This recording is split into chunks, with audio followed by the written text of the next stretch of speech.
Hey guys, welcome back to OrmsTV, and today we are checking out the brand new Canon XF605. Yeah, and we were going to shoot it all outdoors, but we're in Cape Town and the weather isn't exactly playing along, so we decided to move the shoot indoors, and we got a rather nice location. Very nice. Yeah, so we are inside Crossley Webb, Cape Town, and oof, what a beautiful location. So the footage that you're going to see coming out of this camera is going to be of some rather lovely cars and the work that these fine gentlemen do around here. So let's get into the review. Do you like high-end cars and high-end video cameras? You better be smashing that like button. Now, the Canon XF605 is Canon's brand new professional camcorder that's perfect for news, media, live streaming events, and even documentary filmmaking. It's approximately 2,000 grams, making it 600 grams lighter than the bigger 705. Now, this is a 1-inch CMOS sensor, and it's got the Digic DV7 processor. Now, that sensor and processor combination offers you the opportunity for a good couple of recording formats. So to kick it off, they do an XF AVC format inside a MFX wrapper, allowing you to record up to 410 megabit per second. Then in addition to that, there's also two MP4 formats, both of those offering 422 at 10-bit.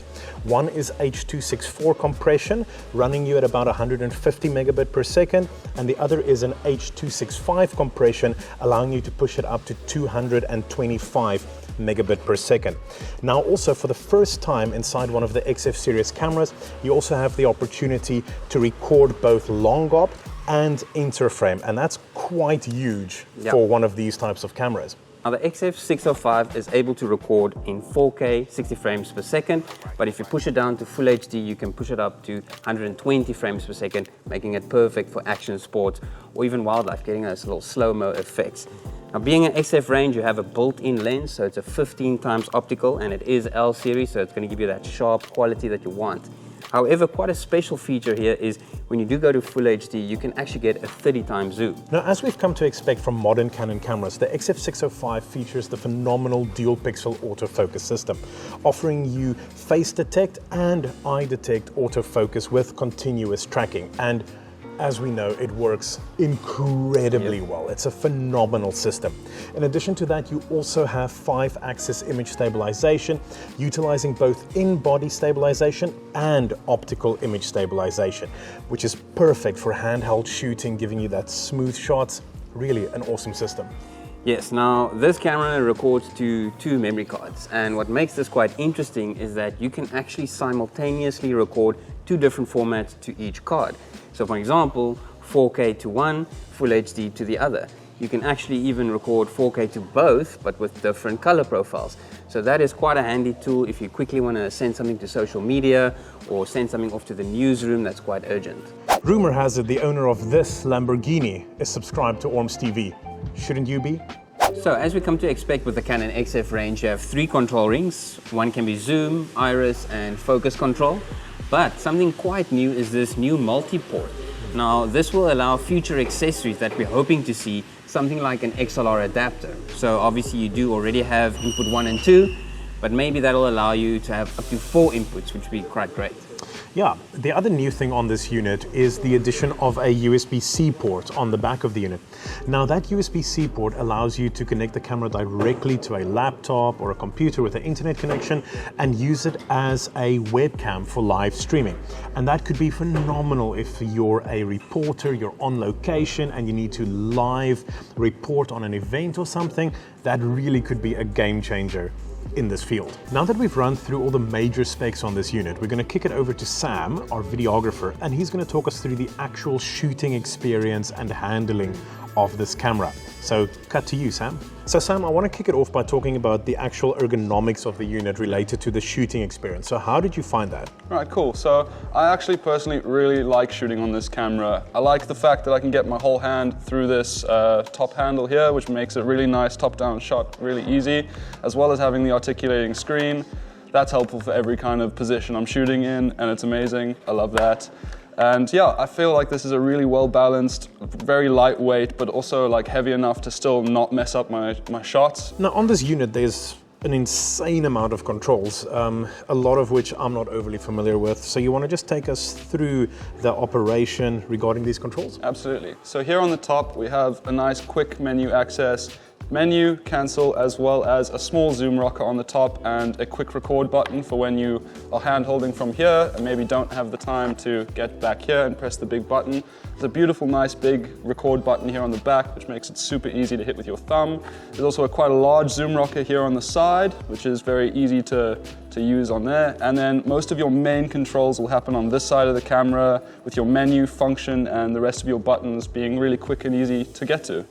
Now, you mentioned the zoom rocker on the grip handle over here. This zoom rocker is also very touch sensitive, right? It is, yeah. So I was shooting here with some of these cars behind me, and it's beautiful to be able to zoom all the way in to get that badge on the car perfectly crisp and clear. You can go into your menu settings and actually change the speed of which it is zooming and zooming out if it's not fast enough for you or if it's not slow enough for you.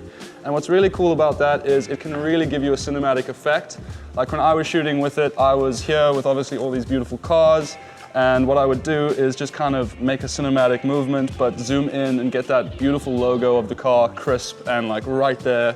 And I really liked it because you can go from making a nice slow shot to making a quick pan shot just like that, right there on the side of your handle, and I think that's really cool. Now let's swing it around to the back here, and I just want to touch on these ports really quickly, specifically this remote port that's right up here. Yeah, and so what's really cool about that remote port is that if you have the Canon remote controller, that allows you to remotely control this camera entirely from that panel. So every setting you want to be changing is on that panel. And personally how I would use that is if I was doing some sort of event or maybe shooting a news broadcast or something like that where you're not in the same room as the camera, it allows you to have full control and access from that panel from wherever you are and get your shot. Okay, and the other ports on the back there? Yeah, so we have the SDI, the HDMI, and the timecode, which are all industry standard ports to be having on a camera like this. So now that we've touched on all the controls and inputs on this camera, I want to know from you, what is this unit actually like to shoot with, and what do you think of it? So, after having my hands on this camera for a day and actually getting some really nice shots out of it, I'm going to say that I really actually enjoy using this camera.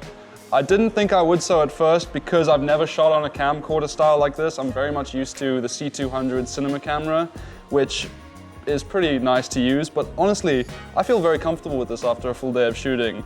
It's got my nice little rings for everything here, which takes me back to, like I said, the cinema camera. I like that it gives me the nice grip on the side, as well as a nice top-down grip to get those low-slung shots, maybe. A really nice feature is also the built-in ND filters, which allow you to, get that nice stop of ND if it's too bright, maybe out while you're running and gunning. And another thing is that it feels like Canon really had their target market in mind when they made this camera. The type of person this camera is for is the run and gun journalist, news, event videographer, and therefore allows them to have control over their shots without missing a shot and messing up their settings. Personally, overall, I had a really good time shooting with this camera and I would shoot with it again happily. If there's anything you'd like to know about the XF605 or the spectacular venue we're in, drop it in the comments down below. So guys, that is our review on the Canon XF605. We really wanted to thank Crossley Webb for hosting us here. It's a beautiful place. And also for Sam for giving us his hand-on opinion on this. Yeah guys, and until next time, cheers. Cheers.